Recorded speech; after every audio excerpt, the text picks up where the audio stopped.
పారమార్థిక పురోగమనం ప్రాప్తించాలంటే మొదట సర్వజీవులలోని అంతర్యామి అయిన పరమాత్మని గుర్తించే సూక్ష్మం పట్టుపడాలి. దాని వలన ఇతరులకు హాని చేసే వికారాలైన క్రోధం, లోభం వంటివి ఆసరా లేక అంతరించిపోతాయి. బాబా నానాకు సరిగ్గా ఆ సూక్ష్మాన్ని బోధించి తనలోని వికారాలను అంతరింపచేసేందుకు సమాయుక్తమయ్యారు. అది ఎలాగో చూద్దామా? నానాసాహెబ్ బాబా దర్శనార్థమై అతి తరచుగా షిర్డీకి వచ్చే క్రమంలో ఒక్కొక్కసారి సకుటుంబ సమేతంగా వచ్చి కొన్ని రోజులు ఉండేవారు. అటువంటి సందర్భాలలో శ్రీమతి రాధాబాయి అంటే నానాసాహెబ్ గారి శ్రీమతి చేత వంట చేయించి నియమంగా బాబాకు నైవేద్యం తీసుకురావడం జరుగుతుండేది. తాను ఒంటరిగా వచ్చినప్పుడు మాత్రం అలా నైవేద్యం తీసుకొచ్చి బాబాకు సమర్పించడం తనకు సాధ్యమయ్యేది కాదు. అలాగే ఒకసారి నానాసాహెబ్ ఒంటరిగా షిర్డీ వచ్చాడు. వచ్చి రాగానే మసీదుకు వెళ్ళి బాబాకు ప్రణమిల్లి యథారీతిలో బాబా వద్ద ఆసీనుడై బాబా చరణ సేవ చేసుకోసాగాడు. అప్పుడు యథాప్రకారం బాబా నానాసాహెబ్ను కుశల ప్రశ్నలు విచారించడం, నానాసాహెబ్ నమ్రతగా సమాధానం ఇవ్వడం జరిగిపోయాయి. అప్పుడు సమయం మధ్యాహ్నం 12 గంటలైంది. అప్పటికి ఇంకా మధ్యాహ్న హారత సాంప్రదాయం మొదలు కాలేదు.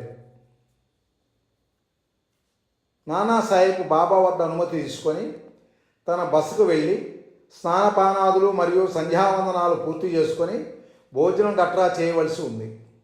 ఇక నానా బాబా వద్ద అనుమతి తీసుకోవడానికి సన్నద్ధమవుతుండగా ఇంతలో బాబా, నానా, నాకు ఈరోజు పురాణ్ పోళీలను తినాలని ఉంది, నీవు వాటి నైవేద్యంగా తీసుకొని రా అని ఆదేశించారు.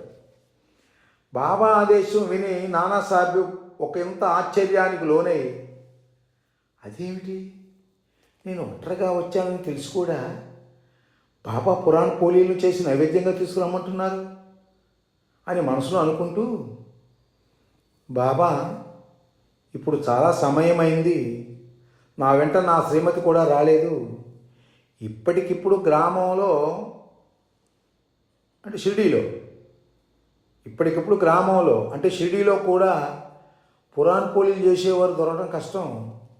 అందువల్ల రేపు అన్ని ఏర్పాట్లు చేసుకుని పురాణ్ పోళీలు నైవేద్యంగా తీసుకొస్తాను అని నానాసాహెబ్ వినమ్రపూర్వకంగా విన్నవించాడు.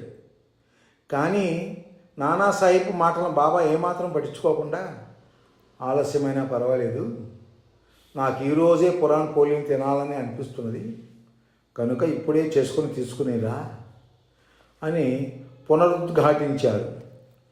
దాంతో నానాసాహెబ్ ఎరకాటంలో చిక్కుకున్నాడు. ఇబ్బందులన్నింటినీ బాబా చెవిలో వేసినప్పటికీ బాబా మాత్రం తమ పట్టు వెళ్ళడం లేదు. బాబాకు కుదరదని చెప్పలేము, కానీ షిర్డీ లాంటి కుగ్రామంలో ఇప్పటికప్పుడు పురాణ్ పోళీలను తయారు చేసే వంట బ్రాహ్మణుడు కానీ లేదా స్త్రీ కానీ ఎక్కడ దొరుకుతారు? ఒకవేళ దొరికిన వారికి పురాణ్ పోళీలను చక్కగా రుచిగా తయారు చేయడం తెలిసి ఉండాలి కదా. సరిగా చేతగానో వాళ్ళు దొరికినా ఏం ఉపయోగం? కానీ బాబా వినే పరిస్థితుల్లో లేరు. అయినా సరే బాబాకు ఇంకొకసారి చెప్పు చూద్దామని మనసులో అనిపించి నానాసాహెబ్ మరలా తనకున్న ఇబ్బందినంతా బాబాకు నివేదించి నచ్చజెప్పే ప్రయత్నం చేశాడు. కానీ బాబా మాత్రం తమ పట్టు విడవలేదు. ఇక నానాసాహెబ్ చేసేది ఏం లేక, సరే బాబా, నేను ఊర్లోకి వెళ్ళి పురాణ్ పోళీలు ఎవరైనా చేస్తారేమో కొనుక్కొని వస్తాను, ఒకవేళ దొరికినా బజారుకు వెళ్ళి కావాల్సిన సామాన్లు తీసుకొచ్చి వంట అంతా పూర్తి చేసి నైవేద్యంగా తీసుకురావడానికి సుమారు సాయంత్రం 4 గంటలు అవుతుంది, మరి మీరు ఆ సమయంలో పురాణ్ పోళీలు భుజిస్తారా అని అడిగాడు.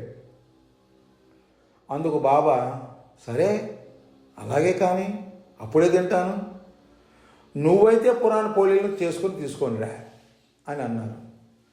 బాబా పట్టుదల చూసి నానాసాహెబ్ చాలా ఆశ్చర్యపోయాడు. ఇక బాబా వద్ద సెలవు తీసుకుని గ్రామంలో వెళ్ళి విచారించగా ఒక స్త్రీ చక్కగా పురాణ్ పోలీలను తయారు చేస్తుందని తెలిసింది. నానాసాహెబ్ ఆమెను పిలిపించి, అమ్మా, నీవు బాబా కోసం మంచి పురాణ్ పోలీలను తయారు చేస్తే నీకు ₹1 ఇస్తాను. నీకు కావలసిన సామాన్లన్నింటినీ ఏర్పాటు చేస్తాను. నీవు మాత్రం కుదరదని చెప్పకు అని అభ్యర్థించాడు. నానాసాహెబ్ అడిగేది బాబా కోసం కావడం, పైపెచ్చు ₹1 పారితోషికంగా రావడం వంటి కారణాలతో పూరన్ పోలీలను చేయడానికి ఆ స్త్రీ సంతోషంగా ఒప్పుకుంది. అప్పుడు నానాసాహెబ్ ఆమెకు కావలసిన సరుకులన్నింటినీ ఏర్పాటు చేసి తన స్నానపానాదులు సంధ్యావందనాలన్నింటినీ పూర్తి చేసుకొని పూరన్ పోలీల ప్రక్రియ పూర్తయిందనే కబురు కోసం ఎదురు చూడసాగాడు. నానాసాహెబ్ ఊహించిన ప్రకారమే సుమారు 4 గంటల ప్రాంతంలో ఆ స్త్రీ పూరన్ పోలీలను సిద్ధం చేసుకొని తీసుకువచ్చింది. అప్పుడు నానాసాహెబ్ ఆ పూరన్ పోలీల పళ్ళ్యాన్ని తీసుకొని బాబా వద్దకు వచ్చి బాబాకు ప్రణమిల్లి ఆ పూరన్ పోలీల పళ్ళ్యాన్ని బాబా ముందు ఉంచి భుజించమని బాబాకు సవినయంగా వినుతించాడు. అప్పుడు బాబా, సరే మంచిది నాన్న, ఇక ఈ పళ్ళెం తీసుకుని వెళ్ళు, భోజనం చెయ్యి అని అన్నారు. బాబా మాటలకు నానాసాహెబ్ ఒక్కసారి అవాక్కయ్యాడు. బాబా, అదేమిటి, మీరు పళ్ళెంలోని పదార్థాలను కనీసం స్పర్శించను కూడా లేదు, మీరు పళ్ళెం వెనక్కు తీసుకెళ్ళమంటున్నారు. మీకు తినాలని లేకపోతే నన్ను ఎందుకింత కష్టపెట్టం? మీరు పళ్ళెంలోని పదార్థాలను భుజించకపోతే నేను కూడా భోజనం చేయను అని నానాసాహెబ్ కొంత అసహనం సమ్మిళితమైన స్వరంతో అన్నాడు. అప్పుడు బాబా, నానా, నేను పోలీలను భుజించాను, ఇక నువ్వు ఆ పళ్ళెం తీసుకెళ్ళి భోజనం చేయి అని అనునయంగా చెప్పారు. కానీ నానాసాహెబ్ అసహనం బాబాతో పంతానికి పోయేంత తీవ్రస్థాయికి చేరి, బాబా, నేను తెచ్చిన పళ్ళు తెచ్చినట్టుగానే ఉంది, మీరు పోలీలు ఎప్పుడు భుజించారు?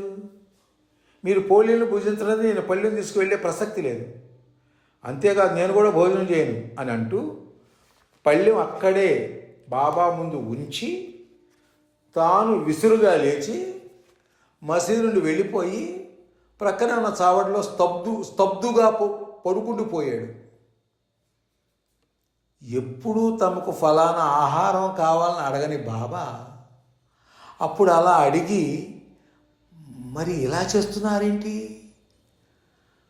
అందులో ఏదో ఒక అంతరార్థం ఉంటుందనే విషయం నానాసాహెబ్కు ఆ క్షణాలలో స్ఫురణకు రాకపోవడం మాయ కలగజేసే మరుపు యొక్క ప్రభావానికి ఓ తార్కాణం.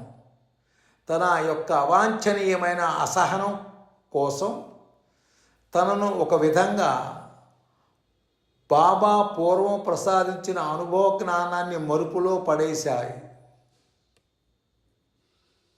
ఏది ఏమైనా నానాసాహెబ్ అలా భోజనం చేయకుండా ఖాళీ కడుపుతో చావడిలో పడుకుని ఉండడాన్ని బాబా తట్టుకోలేకపోయాడు. అలగతో భోజనం చేయకుండా ఆకలితో అలమటిస్తున్న కుమారుడిని తలుచుకుని తల్లడిల్లిపోయే తల్లి మాదిరి బాబా కూడా నానాసాహెబ్ కోసం ఆవేదన చెందసాగాడు. బాబా అసలు ప్రశాంతంగా కూర్చోలేకపోయాడు. నానాసాహెబ్ కోసం కబురు పంపించడంతో బాబా మనసు మార్చుకుని పూరన్ పోలీలు భుజించారేమో అనే ఉద్దేశంతో నానాసాహెబ్ మసీదుకు వచ్చాడు. కానీ మసీదుకు వచ్చి చూస్తే పూరన్ పోలీలు పెట్టినట్లుగానే ఉన్నాయి.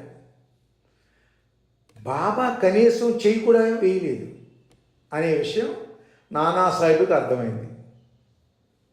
పైపెచ్చు బాబా మరలా, నానా, నువ్వు పళ్ళెం తీసుకుని భోజనం చెయ్యి అని చెప్పడంతో నానాసాహెబ్ మొండిపొట్టు ఇంకా ఎక్కువైంది.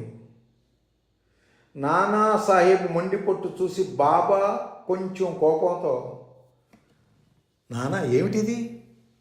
గత 17 ఏళ్ళ నుండి నా దగ్గరకు వస్తూ నువ్వు నేర్చుకున్నది ఇంతేనా? నువ్వు నన్ను ఇంతే అర్థం చేసుకున్నావా?